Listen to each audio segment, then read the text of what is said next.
Baku tembak. Jovita dan Damian terikat di kursi dengan posisi tubuh saling membelakangi. Mereka duduk dalam diam.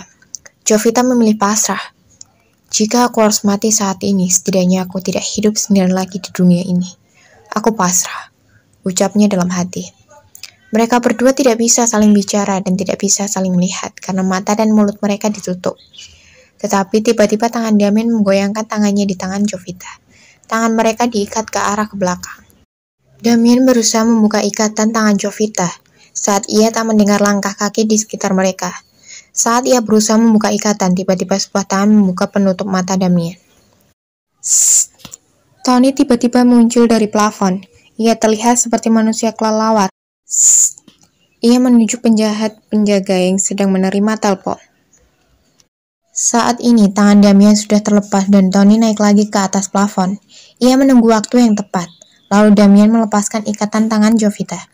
Berpura-puralah seperti sedang diikat, bisik Damian pada Jovita. Saat penjahat itu lengah sedikit, Tony turun lagi dengan gerakan yang sama, yakni kepala ke bawah. Ia memberikan satu pistol ke tangan Damian. Tunggu aba-aba dariku, bisik Tony. Damian mengangguk tanda mengerti. Lalu Tony balik lagi ke plafon. Ia menunggu Zidane datang. Ia tidak ingin melakukan kesalahan yang membuat Jovita terluka. Ia bahkan membiarkan mata wanita cantik itu tetap tertutup. Saat mereka berdua menunggu Zidane dan Iwan datang, hal yang menegangkan terjadi. Seorang dari mereka mendekat. Ia menenteng pistol dan mengarahkan pada Jovita. Ia memegang ponsel dan sedang berbicara dengan seseorang. Buruan sudah ada dalam kandang, bos. Mau diapain dulu nih? Bisa dicipit dulu sebelum dihabisi. Buruannya bening banget nih. Sayang kalau dianggurin, ujar seorang penjahat. Terserah. Nikmati saja sepuasmu. Jangan lupa bersihkan. Jangan ada jejak sesudah itu, ujar seseorang di ujung telepon. Lalu lelaki bertato itu menyentuh pipi mulus Jovita dengan punggung tangannya. Melihat hal itu, Damian terpancing emosi yang membuat semuanya di luar rencana. Singkirkan tangan busukmu bajingan dari adikku, ujar Damian menendang perutnya dengan kuat, hingga ia terpelanting beberapa langkah mundur. Damian emosi saat penjahat itu ingin melecehkan Jovita. Ia mengarahkan senjatanya ke arah penjahat. Dor! Damian menembak kaki bertato itu dan mengenai perutnya. Penjahat bertato itu tidak mau kehilangan buruannya. Ia mengarahkan senjatanya ke arah Jovita. Dor! Damian memeluknya dan membiarkan tubuhnya menjadi tameng untuk melindungi Jovita. Mendengar suara tembakan itu, Iwan menerjang kaca jendela villa dengan motornya. Mereka menembak kawanan penjahat yang menculik Jovita dan Damian. Suara tembakan terdengar riuh di sebuah villa yang jauh dari pemukiman itu. Sebuah villa di daerah perkebunan teh. Maka saat suara tembakan di villa berlangsung, tidak ada yang tahu, karena jauh dari rumah warga. Belum lagi, malam itu hujan deras. Villa itu tempat peracikan barang setan dan milik seorang gerbong narkoba. Maka tidak heran setiap orang yang berjaga difasilitasi dengan senjata di tangan mereka. Karena villa itu dijadikan tempat pembuatan narkoba juga. Zidane akhirnya beraksi. Dengan cekatan ia mengarahkan senjata model shotgun tipe Saiga 12 ke arah puluhan penjahat itu. Suara fitur tembakannya beruntun terdengar riuh dari senjata buatan Rusia itu, salah satu senjata perang terbaik dunia. Sebagai orang yang berkutat di bisnis senjata, Leon memfasilitasi semua anak buahnya dengan senjata yang terbaik. Maka itulah Leon salah satu mafia yang paling ditakuti, karena senjata yang dimiliki dan alat komunikasinya sangat canggih, tidak kaleng-kaleng, bahkan belum dimiliki oleh orang lain. Senjata milik Zidane mengeluarkan puluhan peluru dalam hitungan per detik dengan jarak tembak 500 meter. Maka ia membentengi tubuh Jovita dengan senjatanya, ia menjaganya agar tidak ada musuh yang boleh mendekatinya. Dor, dor! Tony menembakkan senjatanya dari atas ke orang-orang yang ia lihat mendekati Jovita. Sementara Iwan menjaga bagian pintu masuk dan Damian yang terluka parah masih bertahan melindungi Jovita, membawanya duduk di pojokan ruangan. Ia membiarkan mata dan mulut Jovita tertutup. Suara Jovita di balik lakban yang menutup mulutnya. Tenang, Hara. Tidak apa-apa, ujar Damian memegang tangannya. Jovita berusaha melepaskan tangannya. Ia ingin melihat apa yang terjadi. Ia tidak tahu kalau Damian mendapat 2 tembakan di perut dan di lengan demi menyelamatkannya.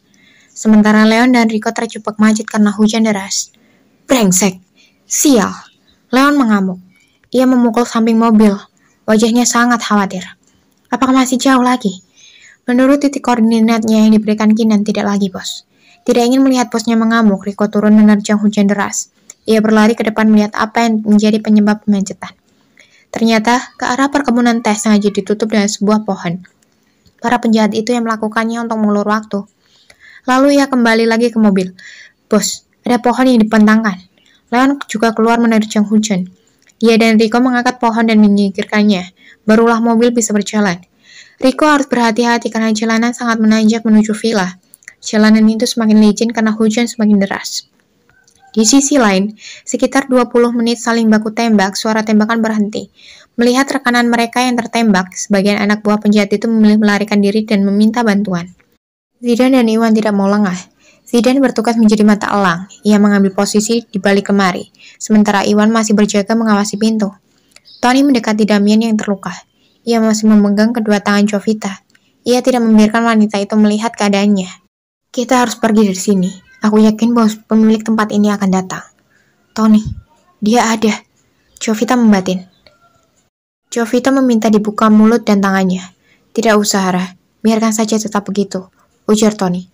Cepatlah. Cepat, kita tidak punya banyak waktu. Iwan berteriak, matanya penuh kewaspadaan. Tidak lama kemudian, dar! Suara tembakan terdengar dari pintu masuk.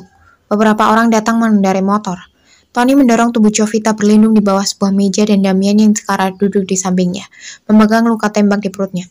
Bertahanlah kawan, sebentar lagi bos akan datang. Bisik Tony meminta telapak tangan Jovita menekan luka tembak di perut Damien. Hara, tolong tekan di sini. Jovita meminta untuk dibuka ikat tangannya dan penutup matanya dan mulutnya. Tidak usah membuka, cukup tekan di sini, ujar Tony. Jovita menggeleng, bahkan tangannya yang terikat ke depan terlihat gemetar saat ia minta menekan luka di perut Damien. Tangannya berlumpur darah Damien. Tidak lama kemudian Leon datang. Ia mendekat. Yang pertama yang ia lihat, Jovita memastikan wanita itu masih hidup.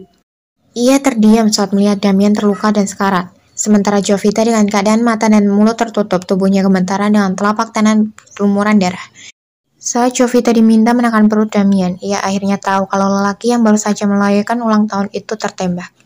Kak Damien, aku mohon, jangan bilang kalau ini. Jovita ingin berteriak dan menangis, namun yang terdengar hanya suara itu. Saat Leon berdiri dengan menatap Damien yang sekarat, tiba-tiba suara tembakan terdengar lagi. Dor! Tony yang saat itu menghalangi tubuh Jovita ikut tertembak. Target utama penjahat itu adalah Jovita.